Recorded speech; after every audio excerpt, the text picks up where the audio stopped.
Celebrate the 20th anniversary of Kingdom Hearts the HMK way. Grab yourself a Station of Nightfall shirt today. Check out the link in the description box below and use the code HMK20th for 20% off. As we look to the hope and the hype of the future of Kingdom Hearts, we must look to the past to remember why we all fell in love with the series in the first place. Welcome to The Memories of Kingdom Hearts with HMK.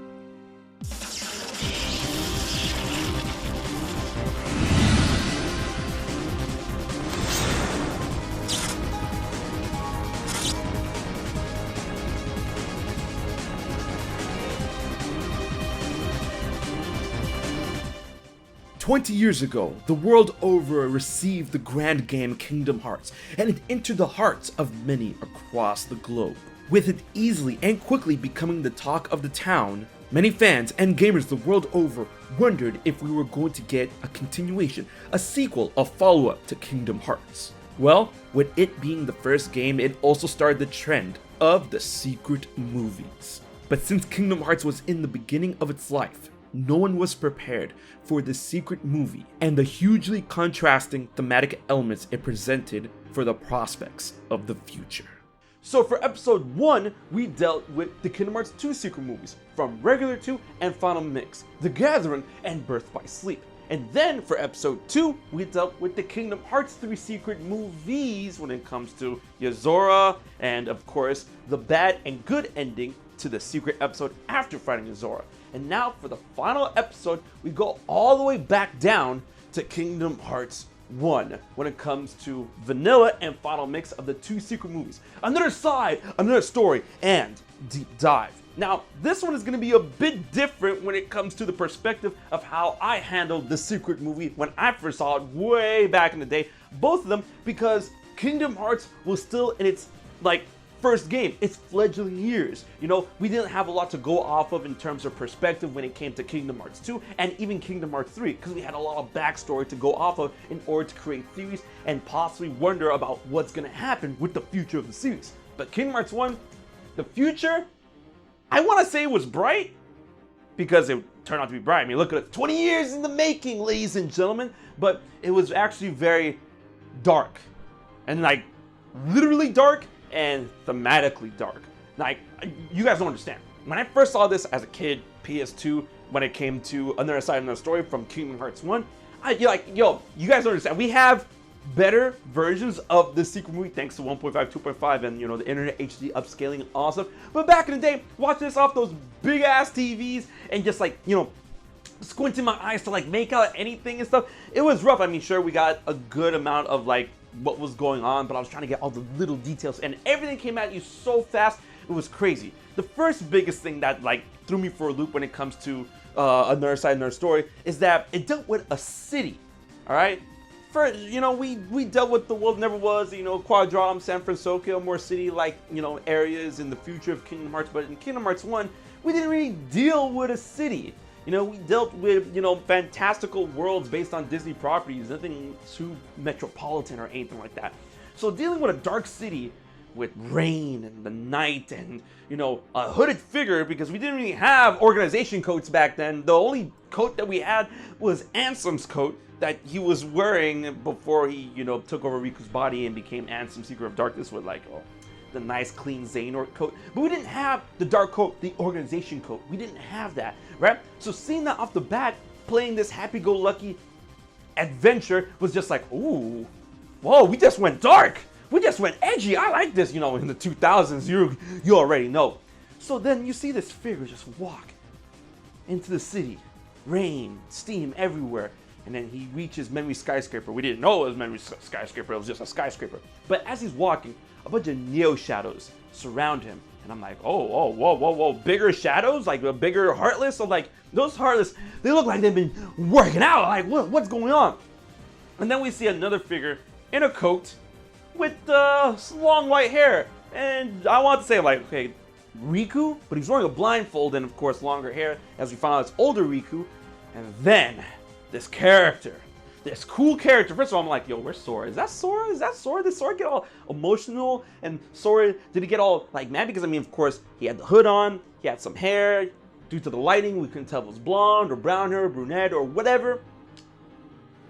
Whips out 2 Keyblades. Now, of course, this was in like very, very like stylistic, high quality, I would say animation that didn't really, you know, of course we had one in the beginning of Kingdom Hearts 1. So like seeing that more mature aspect and these Keyblades take on a more mature cinematic look to them. And I'm like, Oblivion and Oathkeeper, because they weren't glowing. They weren't anything like lip or anything. So the fact that this guy had 2 of the most popular Keyblades from Kingdom Hearts 1, dual wielding them, and then of course the Heartless symbol, which didn't really amount to nothing, because if you guys don't know, these secret movies were always more conceptual than canonical. They were just showing off what the Mora had in his mind for the next phase or the next game or the future of Kingdom Hearts at the time, right? So he busts out 2 Keyblades, and then he says, well, of course Riku takes off his blindfold, but whatever. He says, "Where's Sora?" And I'm like, what is going on? Because I was thinking that could have been Sora, but this guy's asking where's Sora. And also, what do you mean where's Sora? At the end of Kingdom Hearts 1, we knew where Sora was. He was off on his adventure. We're looking for Riku and Mickey still. You know, like Riku's here. Like that looks like Riku. Riku's here, but where is Sora? Whoa. We got topsy-turvy. Like you went missing and now you're found. What is going on? Right? And then you see all these words and stuff. It's like, oh, it's coming back to me, the true, and still didn't know anything what was going on. All right. We see Kairi at a beach, or I want to assume an older Kairi, you know, beta Kingdom Hearts 2 Kairi, and then like a meteor happening, and I'm like, okay, what was that movie? I couldn't make heads or tails about the future of Kingdom Hearts because, I mean, like, you know, Sora was still a young 15-year-old kid, happy-go-lucky-ish and whatever, and now we're dealing with this super dark, almost gothic aspect of Kingdom Hearts. I'm like, is this even still Kingdom Hearts? I mean, I saw some, we got Keyblades, we got Heartless, we got, what's going on, right? And then I'm like, okay, that's another side, another story. And then, thanks to the internet, because of course Final Mix never came out in America up until, you know, 1.5, thanks to the internet and thanks to, you know, other means, I was able to see the Final Mix secret trailer, secret movie, which was another side, another story, deep dive. And boy, did we take a deep dive. It was more of a fleshed out continuation of what we saw here, just like, you know, Birth by Sleep the Gathering going into Birth by Sleep, right? And when I saw this perspective, of course, you know, Roxas with the 2 Keyblades. We still didn't know it was Roxas, but, you know, Mr. Mystery Man. Well, first of all, we see a letter in a bottle at the Dark Margin. I want to say that was like the Realm of Darkness, and it was true, you know. We didn't go to the Dark Margin, Dark Meridian until like later on in the games, and then, you know, that becomes a very famous spot within the Kingdom Hearts universe or whatever. But we see a figure come out of a rock as if he was like teleporting or something like that, you know. Kingdom Hearts didn't really establish the look and feel of Corridors of Darkness yet. They used a lot of different ways of how, like, you know, character got from point A to point B, from warping or whatever. But like in Kingdom Hearts 2, they kind of like, you know, solidified all that. Even in Chain of Memories. So yeah, Chain of Memories. With this, we have someone coming out of the rock, and this someone turned out to be, you know, a other version of Roxas with a yellow golden eye. Can you imagine? Just give it to me now. And this him, you know, of course, meeting up with Xemnas, as we see in Kingdom Hearts 2, 358 Days, all that good jazz. But we go back to the Dark City, we go back to the world never was, and this man who's dueling Keyblades is out here just like one-shotting Neo Shadows. And I'm like, this is so cool, what's going on? Like, where are these Harvests come from? And they just keep coming, but he keeps murking it. And then he's like, you know, doing a strike wave with Oathkeeper, and just like all on the way back, it kills like a ton of these Neo Shadows. You know, these enemies that are pretty beefy, that take a little bit more than one hit from Sora to kill, but then this guy is just literally just one-shotting everything in his path. But more and more Heartless show up, and then we have the super thematic song of Another Side, Another Story battle version, and then we have all of these like images like flashing for us as they count down from 13 all the way down to 2.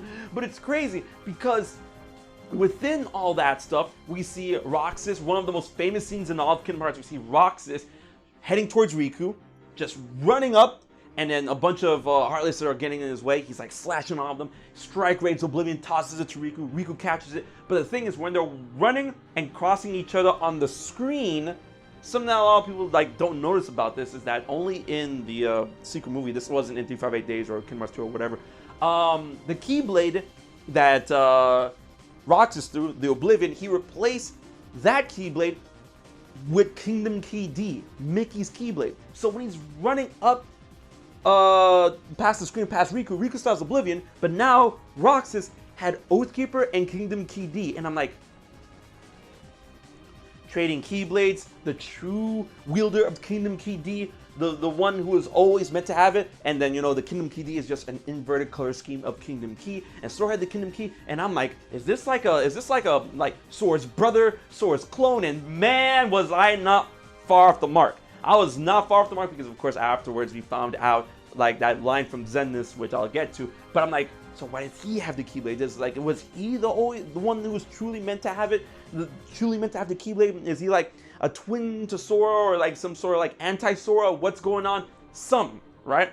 And then as Riku's dropping down, blasting all through the Heartless or whatever, we see like 4 images of Riku, Roxas again, and Xemnas, right? And then we see Mickey come out of nowhere wearing one of the goofiest looking costumes. We're like, you know, say fellas, did somebody say the door to darkness? You know, he was wearing the organization code with the ears and stuff. But what's really interesting about this perspective is that in this shot, Mickey is actually holding the Kingdom Key, not the Kingdom Key D. Roxas has the Kingdom Key D, Mickey has the Kingdom Key. Sora's Keyblade, why?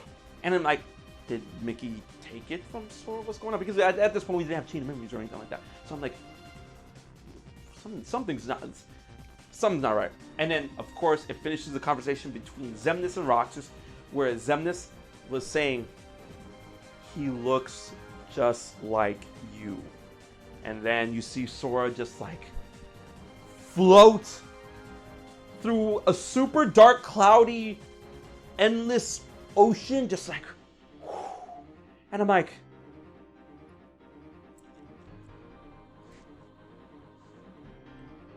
so this person looks, Sora looks a lot like this person. So is Sora the true, or is this person the true? This person has Kingdom Key D. Sora doesn't have the Kingdom Key anymore. Mickey has it now. Who's this other dude? Riku? What? And then like Kingdom Hearts 2, and I'm like, and remember, like I said, this was in the fledgling years of Kingdom Hearts. We didn't have all these other games to go off of in terms of context. We didn't have 258 Days, we didn't have Dream Drop Distance, we didn't have Birth by Sleep, we didn't have Recoding, we didn't have Chain of Memories, we didn't have Kingdom Hearts 2, we didn't have Kingdom Hearts 3, we didn't have 0.2, we didn't have any of that, right? This was literally going off of one, and then Nomura's Wild Ride. And I'm like,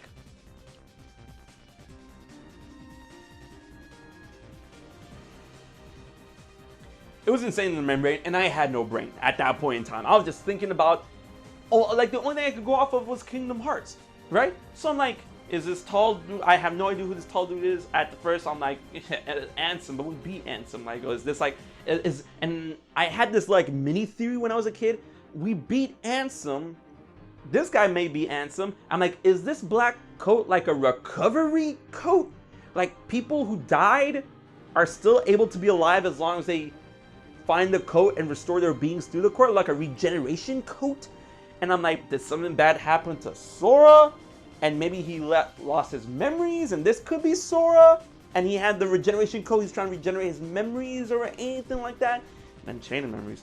And then like Riku's wearing the coat. I'm like, yo, Riku got messed up because, you know, Ansem was using Riku's body at the end of Kingdom Hearts 1. So Riku had to wear the coat because his body got like super smashed or whatever, so he had to wear the coat.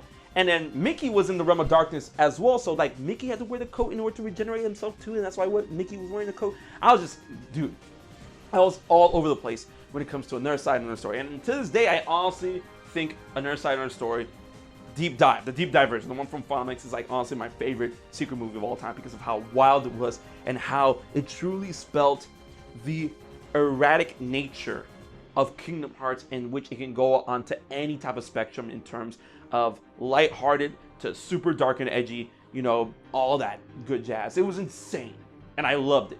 And it's so nice for me to share the story with y'all, you know, from my perspective of how I remember this up until now for 20 years of Kingdom Hearts. with the memories of Kingdom Hearts? What were your memories when it came to this specific secret movie, like 1 and 2? Not 1 and 2 like Kingdom Hearts 1 and 2, I mean like another side of the story and the deep dive version. Let me know what you thought about this when you first saw this in the comment section below. And be sure to like, share, and most importantly, subscribe to HMK as we continue to hype into the 20th anniversary of Kingdom Hearts.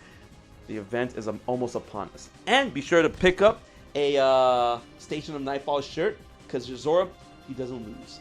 I'll leave all the information in the description box below. So until the next video, this has been HMK, and I'll check you guys later. So you haven't subscribed to HMK yet? Don't piss Xemnas off.